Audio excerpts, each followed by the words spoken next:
జై శ్రీమన్నారాయణ. ఈరోజు ఈ వీడియోలో మనం హిందువులు జరుపుకునే పర్వదినాల్లో ముఖ్యమైన పర్వదినమైన అనంత పద్మనాభ చతుర్థి గురించి మరియు భారతదేశంలో ఉన్న అనంత పద్మనాభ స్వామి ఆలయాల గురించి వివరంగా తెలుసుకుందాం. ఇప్పటి వరకు నేను చేసిన ఆధ్యాత్మిక వీడియోలు చూడాలంటే దయచేసి నా ఛానల్ని సబ్స్క్రైబ్ చేయండి. అనంత అనగా అన్ని చోట్ల వ్యాపించినవాడు అని అర్థము. శ్రీ మహావిష్ణువు అన్ని చోట్ల వ్యాపించినవాడు.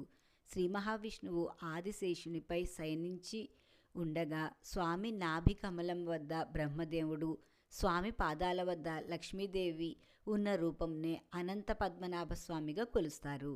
భాద్రపద శుద్ధ చవితి నాడు అనంత పద్మనాభ చతుర్థిగా జరుపుకుంటారు. ద్వాపరి యుగంలో శ్రీకృష్ణుడు ధర్మరాజుకి అనంత పద్మనాభ వ్రతం యొక్క విశిష్టతను తెలియచేశాడని పురాణాల ద్వారా తెలుస్తోంది. పాండవులు వనవాస సమయంలో అనుభవిస్తున్న కష్టాలు తీరడానికి గాను శ్రీకృష్ణుడు అనంత పద్మనాభ వ్రతం గురించి ధర్మరాజుకు చెప్పగా ఆ వ్రతమును ధర్మరాజు ఆచరించి చివరికి విజయమును పొందెను. కృతయుగంలో సుశీల, కౌండిన్యుడు అనే దంపతులు కూడా ఈ వ్రతంను ఆచరించి సకల సంపదలు, ఐశ్వర్యాలను పొందారని ఈ వ్రతం కథలో తెలియచేయబడింది. అనంత పద్మనాభ చతుర్థి వ్రతం కల్పంలో తెలియచేయబడిన విధంగా ఈ వ్రతమును ఆచరించడం వల్ల సిరి సంపదలు కలుగుతాయని ప్రతీతి. ఈ వ్రతమును ఆచరించలేని వారు అనంత పద్మనాభ స్వామి రూపమును పూజించి శ్రీ మహావిష్ణువు యొక్క స్తోత్రాలను, శ్లోకాలను పఠించడం ద్వారా విశేష ఫలితాలను పొందవచ్చని కూడా తెలుస్తోంది. ఇప్పుడు మనం భారతదేశంలో ఉన్న అనంత పద్మనాభ స్వామి క్షేత్రాల గురించి తెలుసుకుందాం.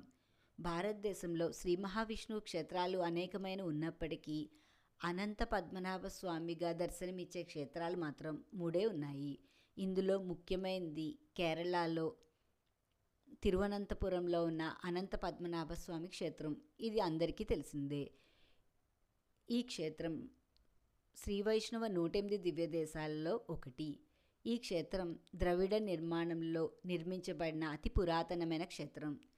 ఈ ఆలయంలో గర్భాలయంలో శ్రీ మహావిష్ణువు శేషపానుపై శయనించి ఉన్న భంగిమలో పాదాల వద్ద లక్ష్మీదేవి, నాభి కమలం వద్ద బ్రహ్మదేవునితో దర్శనమిస్తాడు.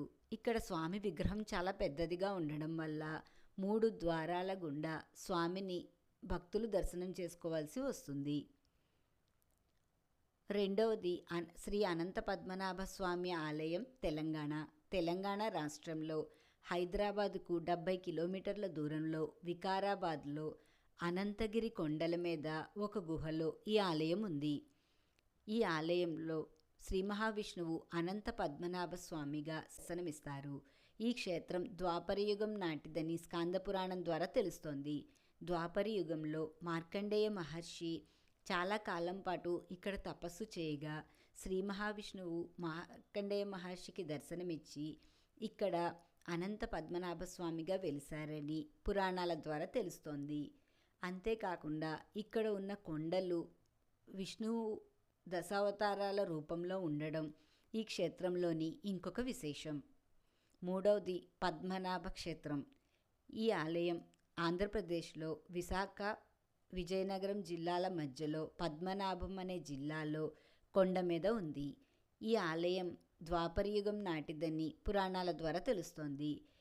ఈ ఆలయంలో గర్భాలయంలో శ్రీ మహావిష్ణువు శిలారూపంలో అనంత పద్మనాభ స్వామిగా వెలిశారని పురాణాల ద్వారా తెలుస్తోంది. ద్వాపరయుగంలో పాండవులు కూడా ఈ క్షేత్రాన్ని దర్శించుకున్నట్లు తెలుస్తోంది. ఈ విధంగా మన భారతదేశంలో ప్రసిద్ధి చెందిన పద్మనాభ స్వామి క్షేత్రాలు ఈ 3 ఉన్నాయి. ఈ వీడియో మీకు నచ్చితే నా వీడియోని షేర్ చేయండి, లైక్ చేయండి. ఇలాంటి ఆధ్యాత్మిక వీడియోలు, భాగవత పురాణ కథలు, శ్రీ వైష్ణవ 108 దివ్య దేశాల యొక్క స్థల పురాణం మహత్యం చూడాలంటే దయచేసి నా ఛానల్ని సబ్స్క్రైబ్ చేయండి. ఈశ్వరి గుడిమెట్ల. జై శ్రీమన్నారాయణ.